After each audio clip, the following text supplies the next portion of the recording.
Welcome to Qualified Opinions, where we test the ideas and limits, the knowns and known unknowns around freedom and order in contemporary politics and society. We invite you to listen as we engage with leading and emerging thinkers across disciplines and issues who will sharpen our thinking on the topics shaping our discourse.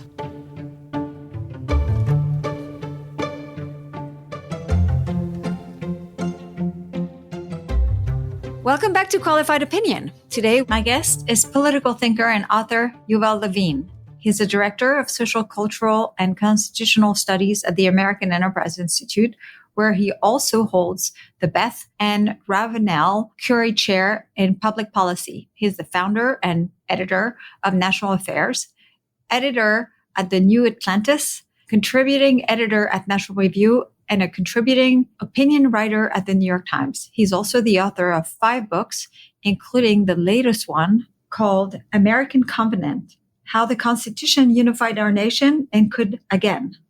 Yuval Levin, welcome to Qualified Opinion. Thanks very much for having me. So before we start talking about your book, I want to ask you tell us about your career. How did you end up where you are now? Not just at AIER, but actually writing books that really built on one another. Well, I'm a recovering political scientist. I was on a path that seemed like it would take me to the academy, but decided that having gotten a PhD in political theory, I actually wanted to be more engaged in some political practice and public policy. I'd been a very junior congressional staffer before graduate school, and then after graduate school came back and worked in the Bush administration at HHS, and then was a White House staffer. And at the end of all that, I found myself in the think tank world at something like the intersection of political theory and public policy, which is a peculiar place to be, but has turned out to be a valuable place because we've been living through a kind of collapse of American political culture and core American institutions. And I think having had some experience in public policy, having had some education in political theory, actually put me in the right place to think about that set of problems. And so for the past decade or so, a little more than that, I've moved from being a traditional kind of policy wonk. I used to work a lot on healthcare and federal budget issues and that kind of thing, to really thinking about the condition of American political institutions and ultimately the preconditions for a functional liberal democracy, which means thinking about the broader culture too, and education and related things. That has led me through a series of books now about the sources of the division in our society and some things we might be able to do about it. I wrote a book about the roots of the left-right divide back in 2012. In 2016, I wrote a book called The Fractured Republic, which was an attempt to lay out the sources of fragmentation, the breakdown of the very cohesive kind of American society that existed in the wake of World War II. How did we get to this place from that place? And, in a way, having thought of it in those terms, in cultural terms, I found myself compelled to think in institutional terms. Because when you diagnose a problem as being cultural, it leaves you with no clear prescription. You can't say, well, we have to change the culture. I don't know what that means. I don't know how to do that. I think in practical terms, what it ends up meaning is you have to think about the role you play in your family, in your community, in your workplace, in your in your religious community, an educational institution. All of these are institutions. And I found that we as Americans don't think concretely enough about institutions when we think about the problems we have. And I wrote a book in 2020 called The Time to Build that tried to help people see the situation we're living in through the lens of institutions. And that naturally led me to this latest book, American Covenant, which is about a particular set of institutions, the American constitutional system, but looks at them through that lens that I've been building for myself over this period. So it's not a lawyer's book about the Constitution. It's a book that tries to see the Constitution as a framework for the life of a regime, and therefore as embodying a certain set of political commitments, a commitment to liberalism and democracy, to republicanism and constitutionalism, but also a way of thinking about how you structure incentives, how you organize a political culture so that it can deal with very immense and complicated problems like the sheer diversity and the division we face. In a way, this has been for me a move from diagnosis to prescription. And I'm trying to think about what we could actually do about the kind of division we face. And that does force you to think concretely about political institutions and the Constitution. Yeah, I think your last two books particularly appeal to me because if people don't know, the Mercatus Center, we belong to the mainline tradition, which includes not just the Austrian and public choice, but also the institutionalist, the part that actually focuses on institution. And unfortunately, in my own work, even though I think about budget process reform, which we're going to talk, I hope, a little bit at the end, I've not enough thought about the role of institutions play in a lot of the dysfunction that I observe in the world of government. And so I think that kind of the last two books have actually really brought me back. But I will also say that, I love this book about the Constitution because as an immigrant, right, one of the things that I've always loved about the US, its attachment to the Constitution. The Constitution itself, a lot of us immigrants idealize it, view it as something that is remarkable, that has endured, that is special and unique. And I just kind of, it was because it was such a deep dive about what that Constitution was about and how to recover or get people to recover its meaning and use it to actually fix a current moment. I thought that was just really just touching and really important. So I'll put that up in the front because, yeah. No, I appreciate that. I'm an immigrant too. I came to the United States as a child, and it shows our accents. Yeah, I know. This book is also, it is a work of gratitude for America. There's no way around it. You say that. So much of my work is that. And this book certainly is. But I think of it as a kind of reintroduction for a lot of Americans. Americans are shaped by the Constitution more than we know, but we don't often enough think about it in its own terms. And even when we do think about it, we often think about it through a lawyerly lens. And I think it's worth seeing that the Constitution is there to solve a problem like the problem we have, which is how does a diverse, divided society function without falling into political violence and social breakdown? It's actually amazing that we can do that, and it's worth our seeing just how that works. So let's start here. So the book starts with a chapter on the Constitution, and then it ends with a chapter on unity. But effectively, those two things are an ends to a mean and vice versa. So you have a definition of unity that may not be actually what most people think about. Can you talk to us about that? That's right. I think that there is implicit in the Constitution an idea of unity that might not be the one that naturally occurs to us. It's not unity as unanimity. And I think often when our political leaders talk about unity, what they mean is if people stop disagreeing with me, then things would work a lot better. And sure, if everybody agreed with me, I think things would work a lot better. But there's a sense implicit in the Constitution, and sometimes it's made explicit, particularly by James Madison, who I think thought about this more deeply than anybody. Madison, in the course of making an argument in Federalist 10, says almost in passing, as long as the reason of man continues fallible and he's at liberty to exercise it, different opinions will be formed, period. Unanimity is never to be expected in a free society. And I think if you think about your own experience, just getting any group of people together, what they do is disagree. It's just not going to be about agreement. And yet that doesn't mean that we can't be unified, because unity in a free society means not thinking alike, but acting together and seeing the difference between agreeing on opinions and finding a way to act together on a common problem. That distinction is really crucial. And ultimately, I think of politics as an arena of action, and therefore as not requiring a full top to bottom agreement on everything, but as requiring us to find ways to agree on ways of acting together. The political question is, what shall we do? And the answer to that does not require persuasion all the way to the bottom. It requires people to agree that a particular course is okay, that I get enough out of it and you get enough out of it, and therefore it's something we can agree on. I think there is implicit in that a kind of humility about the potential of technocratic policy solutions too, which is there in Madison, but becomes much more important in the course of American history, where the idea is what we need out of government and out of public policy is not the perfect technical engineering solution to some public problem. That's not going to happen anyway.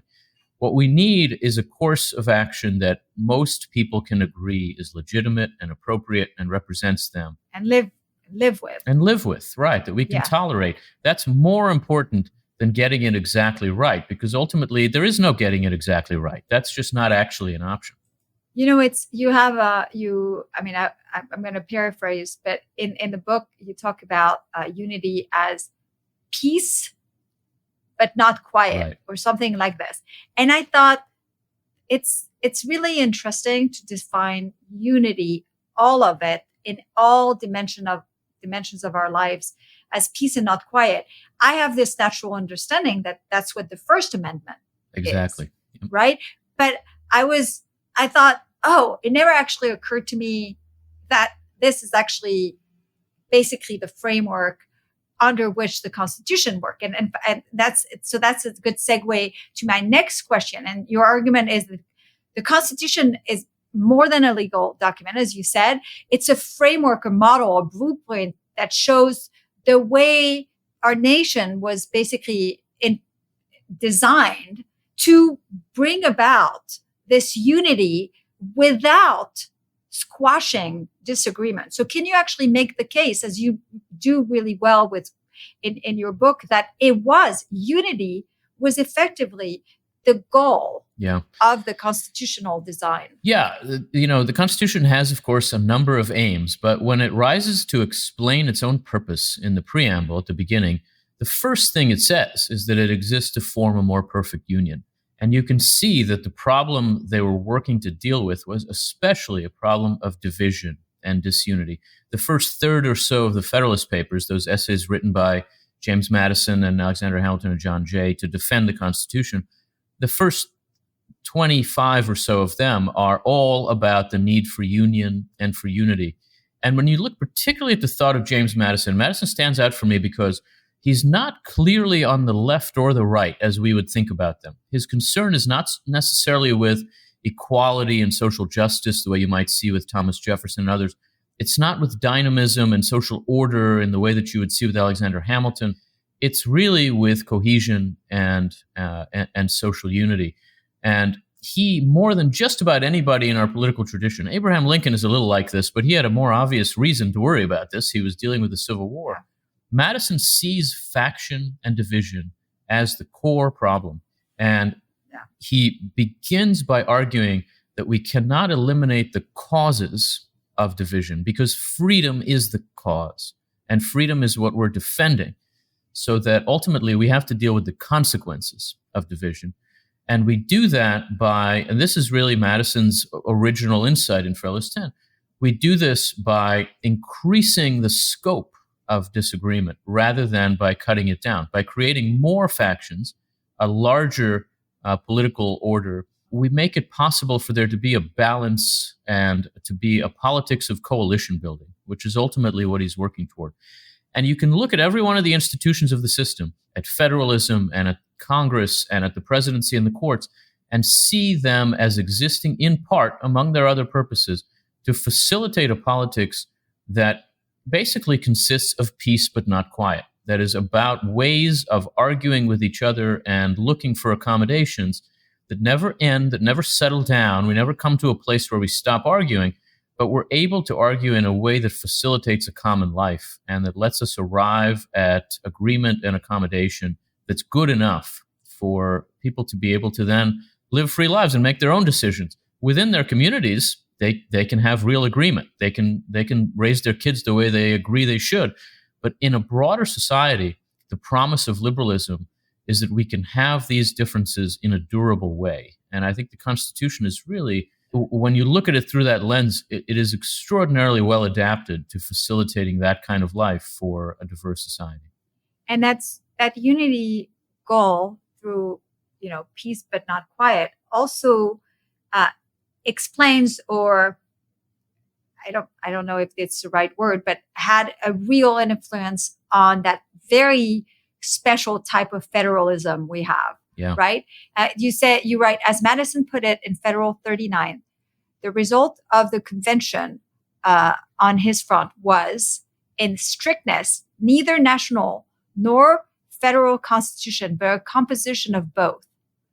And so can you talk about this? Because it is really it's an extraordinary thing. When you look at the convention that produced the Constitution, this group of people who met in the summer of 1787, they, in a sense, embody the kind of process that the Constitution wants to facilitate. They disagreed very intensely about some very important things.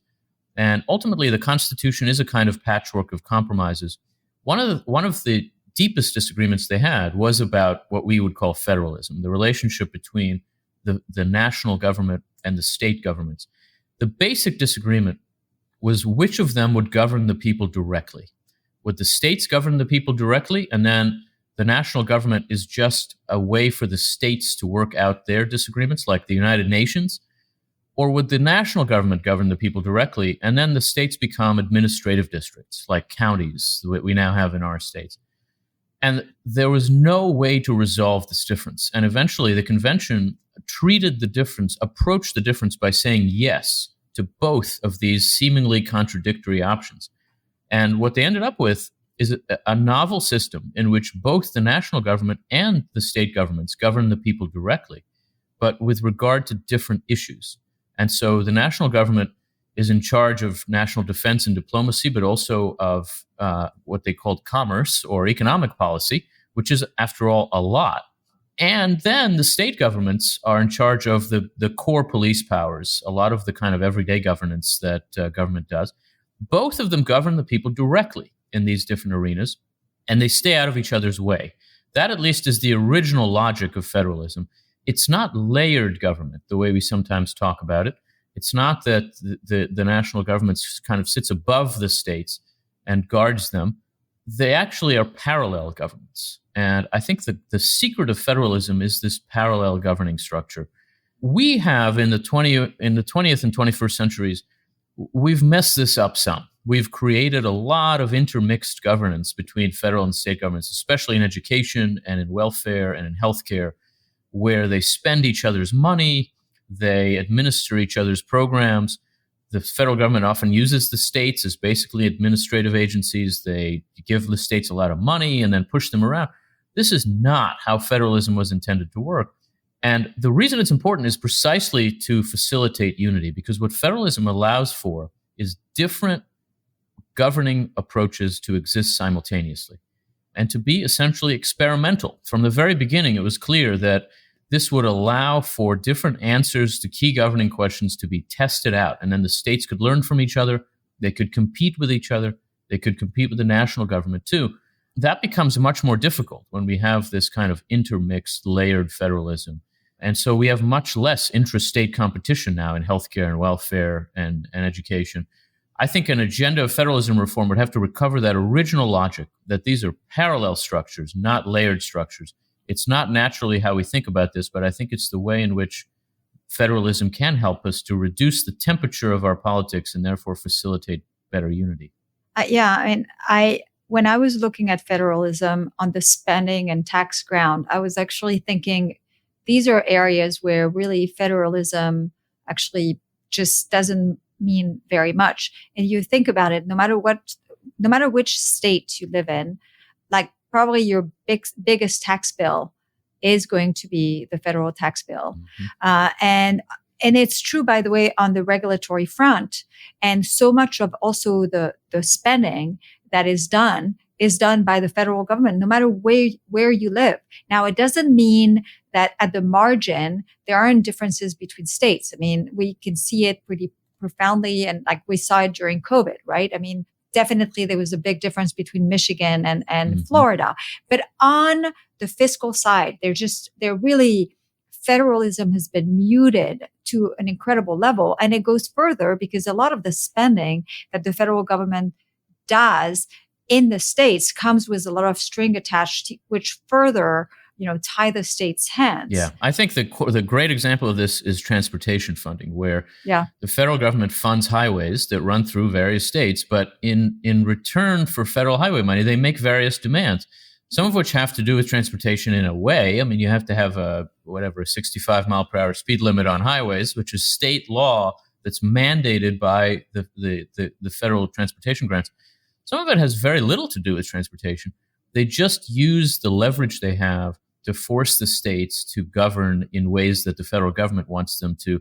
This is exactly what the Federalist Compromise was intended to avoid. It's almost the commitment that was made at the convention that would not happen. The states could govern themselves, and it's only in a few key areas that the federal government would have direct governing power.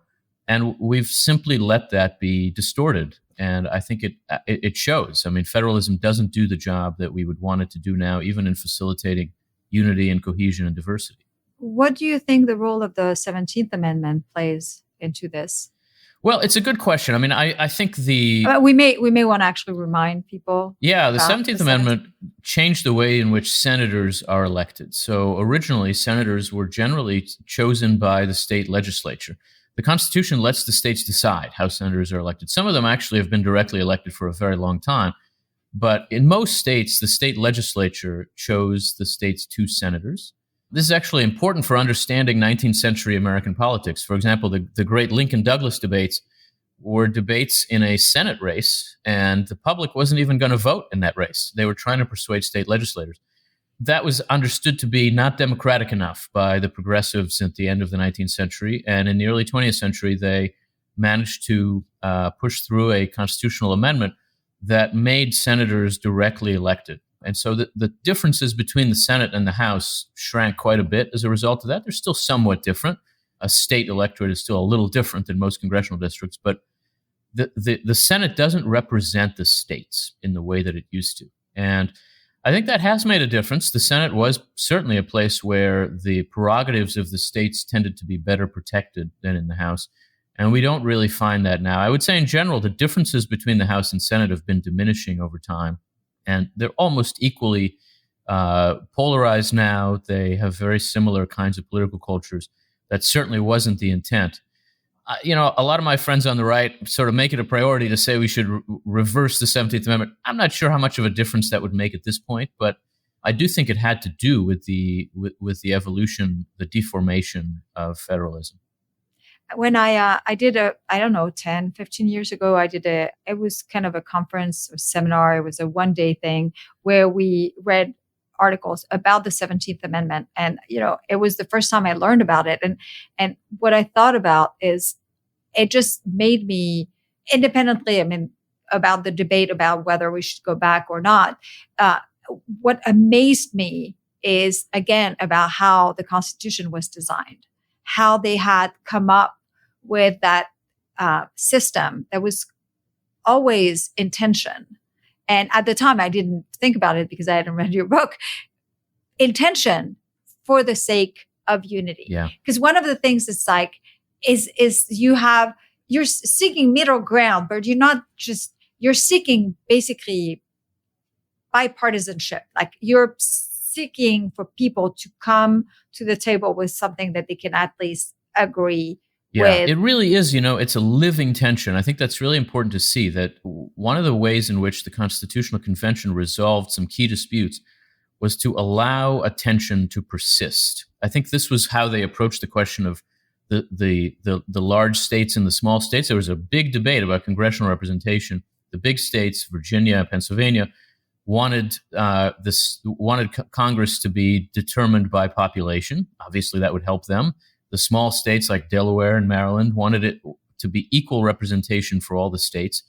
And the convention decided to just do both at the same time. So one house is by population, the other house is equal, and also, as we said, originally was actually selected by the state legislatures. And the idea was to contain the tension between the large and small states in the system, not to resolve it, but to allow it to be contained in the system so that it was a constant struggle. Similarly, when they created the presidency, there was a debate about whether the president should be a head of state, like a European monarch, or whether the president should just be a kind of chief clerk who just carried out what Congress said. And in a sense, the convention said, Yes, it should be both of those things. And the job of the president is, for that reason, really bizarre and complicated. There's a lot of debates about the role of the president where there are two sides and they're both right. They're both basically correct because the presidency is internally inconsistent and in tension with itself.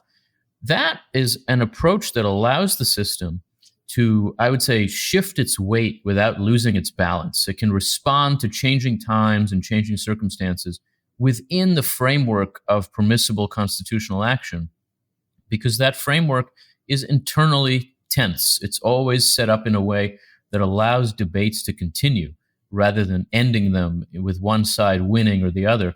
And the sense that by arguing, we can actually achieve greater cohesion, which is not obvious, I think is very important to the durability of the American system. Let's talk about civil virtue and the role it plays in your understanding of constitutional governance. So on one hand, you explained that, as you've said in the beginning, that we, the people, are, whether we recognize it or not, really influenced or even shaped by that constitution, right? Can you talk Absolutely, about that? Yeah. The American people are, in some important ways, a product of our Constitution, much more than we see. I think, by the way, in general, that Americans tend to overstate how different we are from each other, how divided we are. We tend to think, well, I'm a conservative. I live in the East Coast. There's this lefty in California, and we just have nothing in common.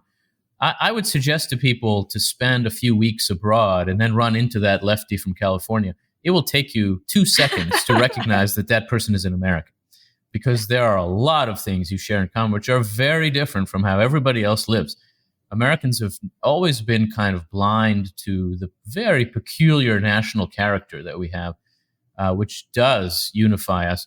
And some of that is a function of the Constitution itself. We come to think of ourselves as having rights. We come to value procedure. Americans respond to problems by creating committees, which is a very odd way to respond to problems when you think about it, but it's very effective. And it is a way to facilitate a kind of work of problem solving through negotiation and bargaining. This comes naturally to us in no small part because we've had the same system of government for a very long time. Americans think of ourselves as a young country, and in some ways that's true, of course, but we've had the same institutions since 1789. That's not true really of any other society. The British can claim they've had the same names for their institutions for that long, but they haven't been the same. Wow. The French don't even pretend, right? They're cycling through. Exactly. Different republics. Just about every other country in the world, even the very oldest civilizations, have had different forms of government over this period, and the United States has had basically one. And that has shaped our character in some important ways. So there's no question that in part we are very deeply intertwined with the Constitution as Americans. What about the civic virtue of those who represent us, right? That was a concern at the time of the drafting of the Constitution that Madison addressed. Yeah. There's a kind of middling view of this question in the Constitution. So on the one hand, the Constitution and the framers of it in their own writing about it, in some places almost argue about it as though it were a machine that can run on its own, that these checks and balances make it less necessary for us to have leaders who are thoroughly virtuous, because they're always checked, they're always pushed back, there's always somebody resisting their excesses, and that's true. But there's also an expectation underlying the entire system that people will have an understanding of what's required of them as citizens, as members of Congress, as a president, as political leaders in various places, that the Constitution creates roles. It creates jobs to do, and not just for constitutional officers, but also for citizens, and that those roles inevitably shape the people in them. There is such a thing as a member of Congress. There is such a thing as a president of the United States. There's such a thing as an American citizen. And I think in some ways we have lost the knack of allowing institutions to shape the people in them. In 21st century America, we often think about institutions more as platforms for the people in them, as a place to stand and be seen. A lot of members of Congress now are elected with an expectation that what Congress offers them is a way to build a bigger following, a way to elevate their own profile and build their brand. And they don't think they're becoming something else by becoming a member of Congress. The institutions have lost some of their strength in that way. Many of our recent presidents have operated this way. I think it's very important that we recover the capacity of the institutions to shape the people in them. And that means also recovering the capacity of the Constitution to shape American citizens. These institutions are not just there to empower us, they're also there to constrain us and to shape us. And I think we have to see the ways in which they're meant to do that. And there is a certain kind of virtue that is required of American citizens. There's a certain kind of responsibility that's ultimately required of us. We have to have a set of expectations of the people we elect. We have to see certain problems as our problems and not just fold our arms and wait for some public official to show up to solve them. I do think we've been losing that knack a little bit. And part of the reason to reintroduce ourselves to the Constitution is to see that it makes certain demands on us that we have to recognize and respond to. Let's talk about the last and maybe kind of biggest tension that exists in the Constitution, the one that is under attack the most, and it's the fact that it balances, the majority, majoritarian demands with the protection of rights for minorities. Yeah, this is really one of the most challenging things that any liberal regime has to do. And I think the American Constitution takes it exceptionally seriously. It certainly, to begin with, recognizes that majority rule is really the only principle of legitimacy for the uses of political power. And it is democratic in that sense. Ultimately, everybody is accountable to the people. Not everybody in all of our institutions is meant to be representative of the public, but everybody is accountable to the public, directly or indirectly. And yet at the same time, the Constitution is built on the recognition that majority power can be very dangerous. And you don't have to look at American history for too long to see that that's true. Majorities can be very oppressive. But you also don't have to look at the history of democracies in general for too long. And the framers of the Constitution were very aware of the dangers of mob rule, of democracy devolving into mobocracy, and ultimately of majorities just trampling minorities. They protect the rights of minorities and of individuals in a variety of ways. Some of them are very direct. The Bill of Rights just protects certain core rights and says that there are things that no majority can do, or at least it would take a very, very large, durable majority to change the Bill of Rights. And so to eliminate the protection for freedom of religion and speech and the press and others. There are also less direct constraints on majority power. And actually, the American Constitution is really distinct for these. It doesn't simply empower narrow majorities. It always requires that majorities grow before they have real power. So just winning an election doesn't give you all the power. In the parliamentary systems that predominate in Europe and Asia and Latin America, winning a majority means the government is yours until you lose the majority. Everything is at your feet. In the United States, winning an election means you get a seat at the table. And what happens at the table is negotiation and argument. There's a president, there are two houses of Congress. Within each of them, there are various kinds of factions that debate each other. There are also these layers of government. There's federalism. And so no majority just gets to rule.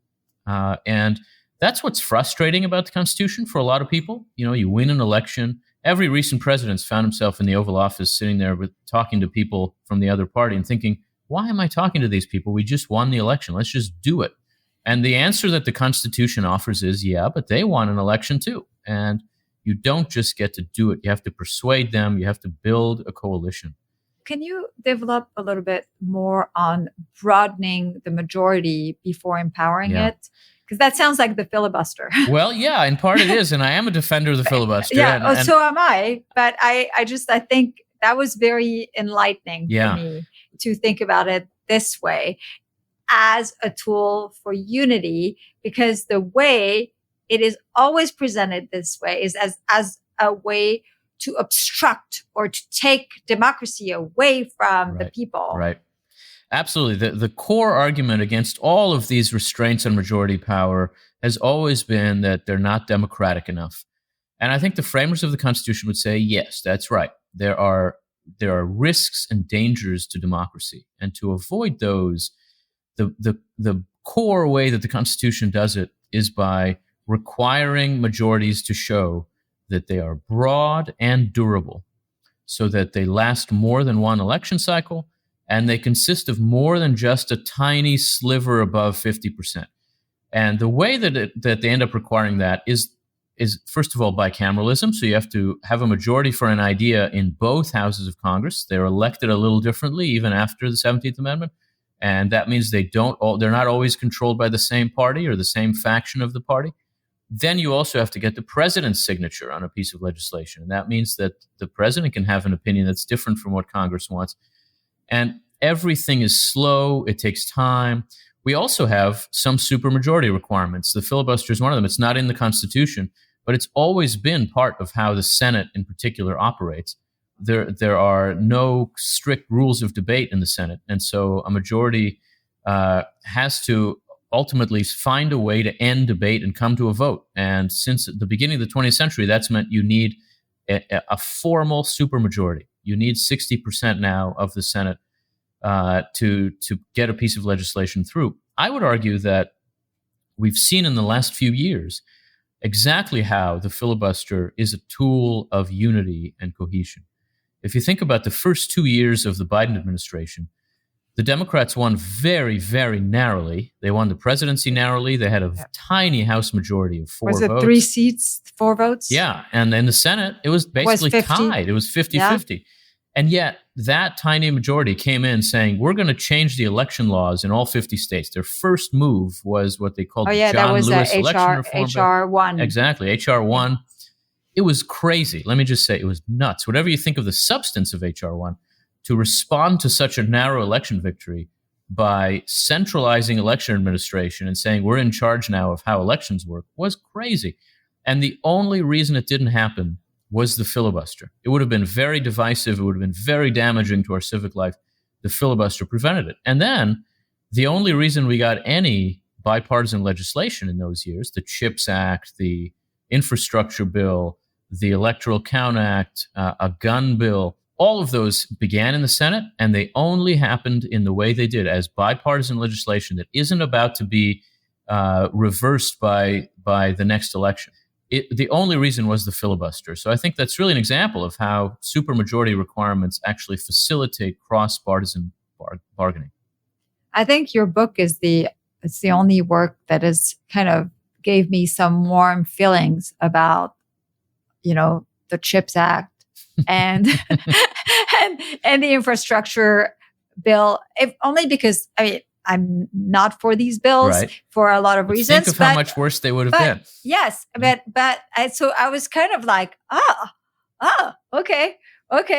So and it goes to kind of actually one of my criticisms. This is one of the tension with me, right? Is like I'm free market. I want smaller government. So a lot of the time when I think bipartisanship, I think it's growing the government, right? They have to agree on growing the government, but there are probably a lot of instances. It's the fact that they require this bipartisanship that a lot of really, really, really bad things don't happen. So it's kind of, I'm softening. Besides, I actually think that bipartisanship is like the only way to go now. This is like, I guess this utter disunity that is before our eyes. And though I agree with you that actually the polarization or the fact that Americans are more alike than people think, that's real. But this disunity that is before our eyes actually can only be sorted by kind of what worries me about it is that the response of a lot of people to this disunity is to say that we need more radical democracy, that the winners of elections just need to be able to do what they want, and then there would be less of this frustration and tension. I think that's exactly the opposite of the lesson that we should draw from this moment, and that, in fact, we should recognize that we don't actually have durable majorities now that are somehow restrained by the Constitution. We need help from our system in forming broad coalitions, in building majorities, and that's what the Constitution is built to do. There's this sense, especially among progressives, that there is a majority out there. Everybody actually agrees with us, but we can't get anything done because of the Constitution. And they're just wrong. There is not a durable majority at the moment. And the only way to get to one is to allow our institutions to work in a way that would allow us to broaden coalitions and arrive at legislation that would have broad majority support. Yeah. I mean, it wasn't so long ago that the conservatives and Democrats both thought that, the progressive or the progressive majority was there to stay, and that was the end of the road, right? And as we are seeing, it's not the case. I mean, things are shifting all the time. I mean, like there's this kind of it's weird, like how everyone believes. Just think about on immigration, right? A lot of the conservatives are worried that the immigrants, are going to give a permanent majority to the Democrats. And we're finding that actually it doesn't really quite work this way. Actually, all immigrants are not the same. Right. I mean, and they're also, they really kind of, they embrace, the American spirit often, like in a very, conscious way. Here we are, right? Exactly. I think it's also worth seeing that we just haven't had a majority party in American politics since the 1990s, which is 30 years now. Every party wins very narrowly, and then it thinks, well, this is a new era that we're going to dominate. And then 2 years later, they lose the next election. And it's happening over and over because we are not thinking about the problem we confront in the right way. We're not thinking about what it would take to build a broad governing coalition. And I think some of that is a function of electoral rules, of the primary system, of various kinds of progressive reforms that were a bad idea. And some of it really is the deformation of our constitutional system, too. Yeah, I really worry that if the progressives, but I wonder if some of the people on the right are going this way, too, right? I mean, absolutely. There's also, they're losing that respect for the Constitution, its rules and balances. And so I really worry about, like, when we lose this core design of the Constitution, you lose basically a system that builds unity. And in the end, what you end up with is way, again, more tensions and more. And of course, coming from France, where French people are in the street all the time, they're always like, it's just, this is not a good scene. This is not something I want to see. So let's talk about some solutions or reform to address current political challenges. So you believe that the kind of spirit in the Constitution is recoverable. And in fact, you believe we really need this, right? And so you have reform ideas that are along the line, I guess, of Congress is too weak, the presidency is too strong, I guess, and court maybe are a bit of both. They're kind of like they're too weak in some ways, and they're forgotten their jobs, right? Yeah. So let's start with Congress. You have a bunch of ideas. Yeah. So one that I was I perked up was like getting rid of the Appropriations Committee. I'm all behind that. Yes. Can you explain that to us? Yeah. So I think that Congress is at the center of the problem now in the constitutional system. And a lot of the other problems emanate from the willful weakness of Congress. The system is meant to be dominated by Congress. Willful is an important word. Right. They're doing it on purpose. Absolutely. And some people on the right, like myself, like to complain that the presidency is too strong, the courts have been too aggressive. That's true. But I think that is a function of Congress being too weak on purpose and members refusing the responsibility they have and instead preferring to operate as observers of the presidency, as commentators on politics. They just want to do oversight. They don't want to legislate. And the failure to legislate creates the opening for the administrative state and for judicial activism and other problems. And I think that is a function in a lot of ways of the kinds of incentives that members now face, which are not incentives for cross-partisan bargaining or even for legislation. Members are not wrong to think that spending all their time working on complicated legislation that would improve our government is a waste of time, because ultimately legislation ends up just being written by the leaders, by 4 people at midnight before a government shutdown. And a lot of what I would propose to change would change that, would create incentives for committee work to matter and for legislative work to matter. I do think the budget process is at the center of a lot of that problem. I used to be a House Budget Committee staffer, and there's little I hate more in the world than the congressional budget process, which I think is set up to grow the government every year and in a way that increases and sharpens our partisan divisions. It's a mistake. The process doesn't work. Now, there are a variety of ways we can think about changing it. We are, by the way, we've had that budget process for 50 years this year. Yeah, right. And Congress, if Bill Gale at Brookings is correct, it's only 4 years of those 50 years that they've actually passed a budget following the rules. Exactly. It's almost never worked. And it was built for a Congress that was 20 years into what turned out to be a 40-year stretch of Democratic dominance of the institution. But that ended. It ended 30 years ago. And it's time for Congress to think about a budget process that would serve its current form and that would serve its purposes now. I do think that the barrier between authorization and appropriation has become part of the problem because the authorizing committees essentially don't do significant work. The work they do doesn't end up mattering because they're not spending public money, and they don't reauthorize legislation when it's required. They're not really doing their work. Congress, for a long stretch from the middle of the 19th century until 1921, did not have separate authorizing and appropriating committees. There are lessons to learn from that stretch. They're not all good lessons. But I think that we've arrived at a place where the separate, distinct appropriations committee has all the wrong incentives and has all the wrong kinds of power in the system. And so I would argue for, and I've made this argument in congressional hearings, and the response is not generally positive, I will tell you. I would argue for eliminating the Appropriations Committee and for allowing authorizing committees to appropriate in their domains. I think that would help members see the significance of the work they do. I think there are other ways to empower committees, which I think is really an essential way to help Congress work again.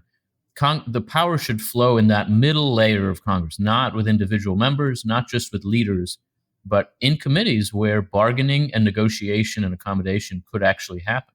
Was the money, because I remember once listening to a podcast with Representative Justin Amash, and he talked actually about how the way now the campaign money is allocated is basically taking money away from committees. Is that part of the problem? Or? I think that's part of the problem too. And again, it's about centralizing power. I would say the reason that power has been centralized in Congress is a function of a kind of progressive Woodrow Wilson critique of Congress, which is that the institution was not focused enough on policy agendas, that the majority party could not advance its agenda. And that first appealed to Democrats when they controlled the institution. They started centralizing power in the 1970s. And then it appealed to Republicans. And it was really Newt Gingrich, maybe more than any individual, who centralized power in the hands of leadership in Congress. And the result of that has been to make most members basically spend their time talking to television cameras, because spending their time in committees doing legislative work would actually be a waste of time. They're not wrong. Not enough happens in those spaces to be worth their time. That has to change in order for their incentives to change and for them to understand themselves as legislators again. How do the parties are weak? That's what, Jonah Goldberg says all the time, though it seems that parties, at least the Democratic Party, is taking over, is getting some strength and kind of a little bit more. But how does this fit into all this? Yeah, parties are weak. And I think parties are a very important piece of the constitutional puzzle. Parties are not mentioned in the Constitution. And in fact, the framers of the Constitution held out some hope that they might not need formal political parties, but they were wrong. And they saw that immediately. And as soon as the system got going, they recognized that they needed a way to facilitate collective action in American political life, and especially to facilitate candidate selection and the organization of resources. And political parties arose to meet that need. The United States has almost always had two political parties. The reason for that actually is the Electoral College. You need an absolute majority of electors to win the presidency.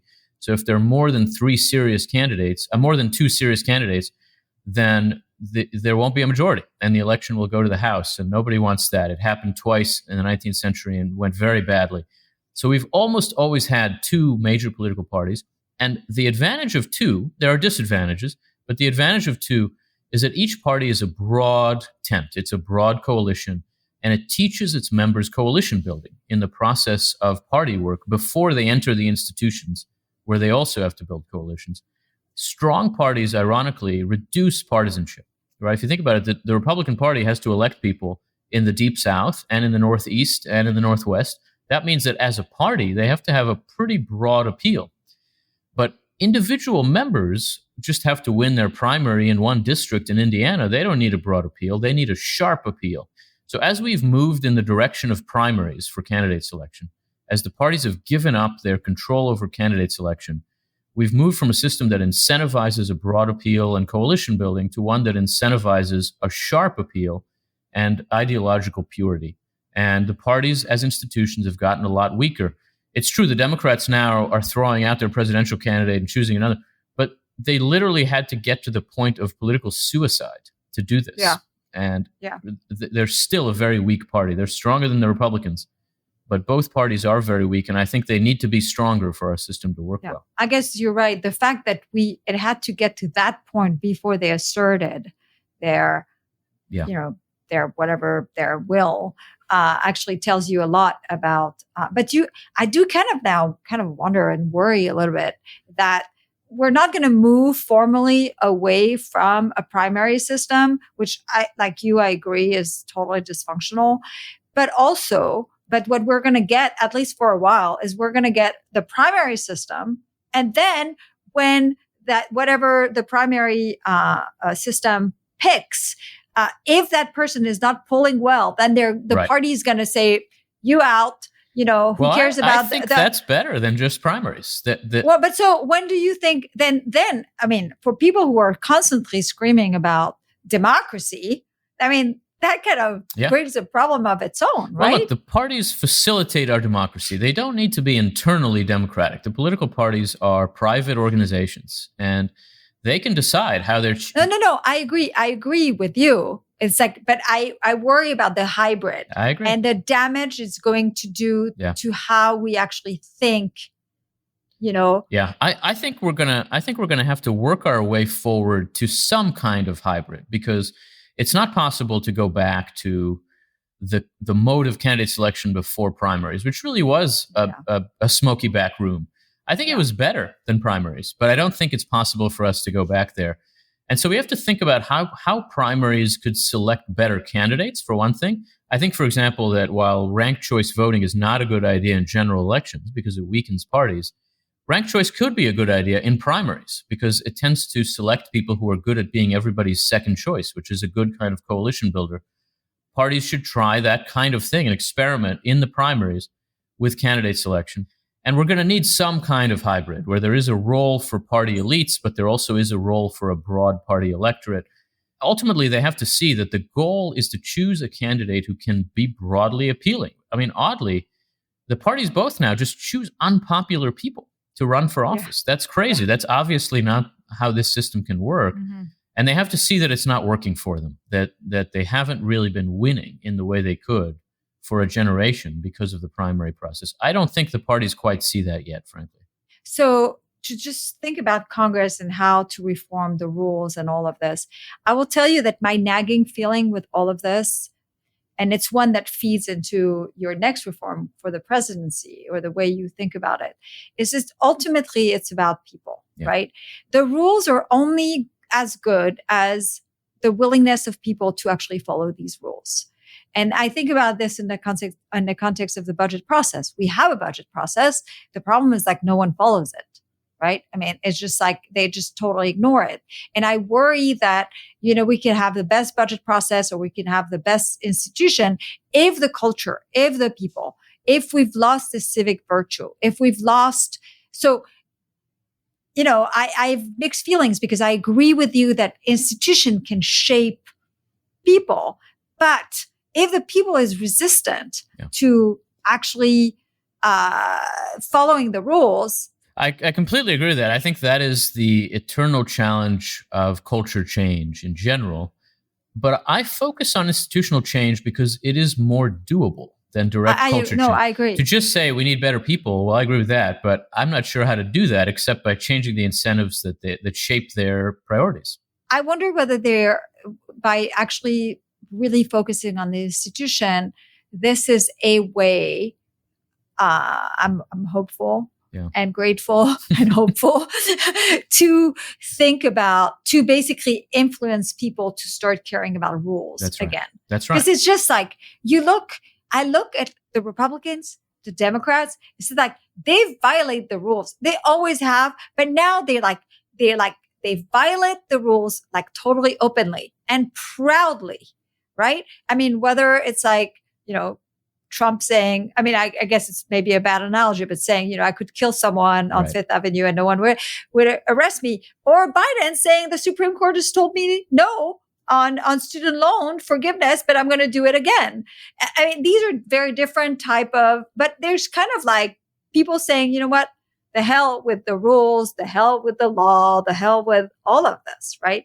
And the character of the people is something that I've looked around and I've thought, it's so bizarre that me, a French person who used to roll my eyes when Americans would actually kick out a person campaigning because he's had an affair, I'm kind of like, hey, Americans, you've lost your moral compass. I get it now. I get it why it was so important. Yeah, I think that's right. And it comes down to a sense that part of the responsibility we as citizens have is actually to have some standards and to say, well, if you think this doesn't matter, then I think I'm not going to vote for you. And a lot of what's driven the change in the culture of political elites is, I think, this underlying change in the civic culture of the country in general, that there are not consequences for behaving in the way that Donald Trump behaves. On the contrary, people find him entertaining. They like the way he drives the other side crazy, and so they support him. I think some of what would need to change is some recognition on the part of the broader citizenry that the rules protect us and that they make it possible for the system to function. That requires a kind of civics education. It also, I think, requires bad experience, right? Seeing what it looks like when all this falls apart, which we're seeing. I don't know that people inherently draw the lesson they should from that experience. And part of the reason to write a book like this is in the hope that some people, at least some small sliver of people who would read a book like this, might make the connection between the expectations we have of our politicians and our frustration with the political system. It won't work better until we make them pay a price for doing it wrong. But seeing these things, why are the rules the way they are? What is the consequence of losing them? I think is an important first step. And you're for the presidency, right? You're thinking the character is what matters. In the presidency, above all, character matters. And for a simple reason, the presidency is one person. Congress is an institution with 535 people. Its vices are spread out across those people. Its virtues are spread out across those people. Presidency ultimately is invested in one individual. There are other people who work for that person, and that's an issue too, the scope of the administrative state now. But ultimately, the deciding power is in the hands of one person, and it's a power to act. It's not just a power to scope out legislative frameworks, but in moments that demand immediate response, we expect the president to be the person who acts. And that means that person has to have decent judgment and has to be responsible. So the character of the president just simply matters more than the character of anybody else in our system. And obviously that is something that the American electorate has lost sight of if you just look at our recent presidents. Yes, that's for sure. Let's very quickly talk about the courts, because I think this is important. The courts are both weak and have enormous strength. Yeah. And we want to change this. Well, I would say this. I think it's easy to be confused about the role of the courts, particularly with relation to facilitating unity and cohesion, because on the surface, the courts resolve disputes. That's what they do. But it's important for us to see that they resolve disputes about what the law is, not what it is meant to be or what it should be. And therefore, they don't resolve the disputes that divide our society. Our society is divided about what our laws should be, what public policy should be. Those disputes have to be resolved in Congress. And the role of the courts is to police the boundaries of the system, to make sure that Congress is doing only its job, that the president is doing only his job, that federalism works in the way it ought to, that majorities cannot trample minorities.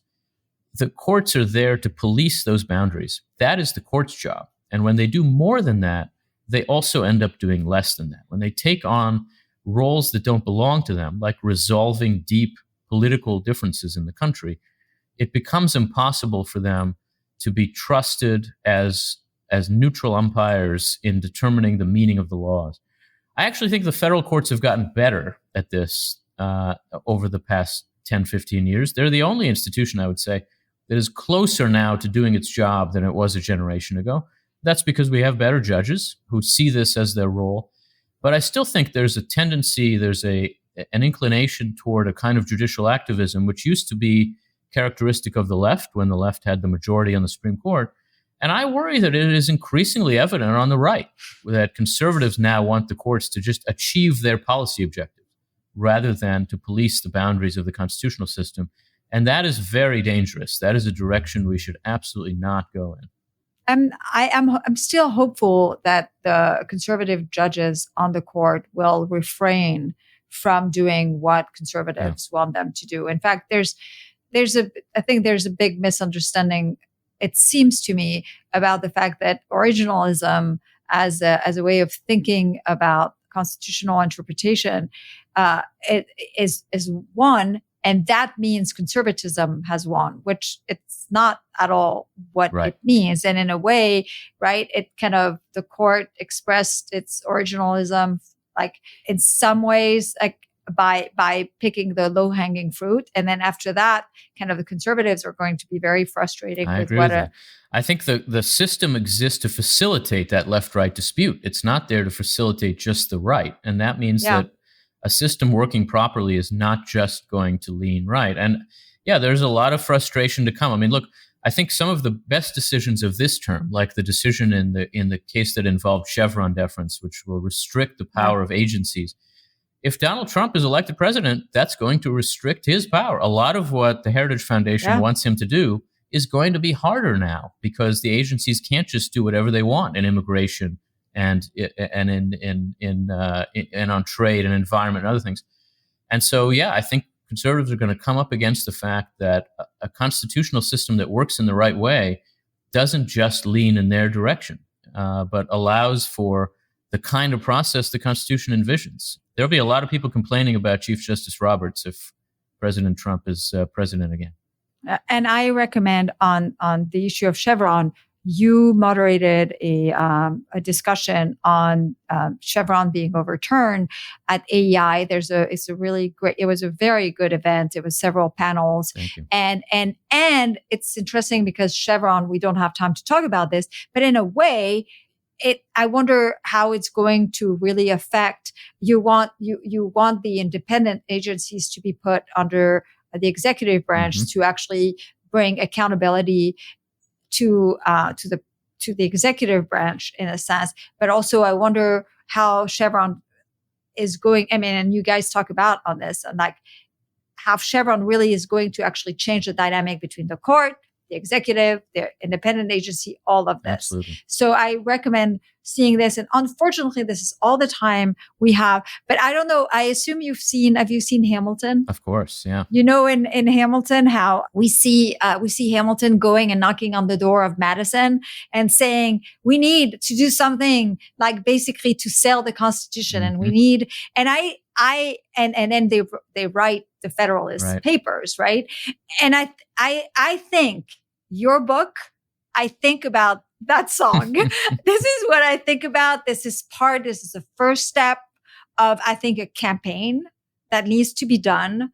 And I think we can think about it at the, anti-tobacco campaign. Like it has to have ads and cool people, but also the research. I think it is so important. And these guys, they pulled it off. It was 3 of them, right? And I think we have to do it again to save this country that we've adopted. Well, thank you very much, Vera. I agree with you. And I hope a book like this can be part of that kind of effort. But in any case, we need that kind of effort. So I thank you for this. Thank you. And thanks for this conversation.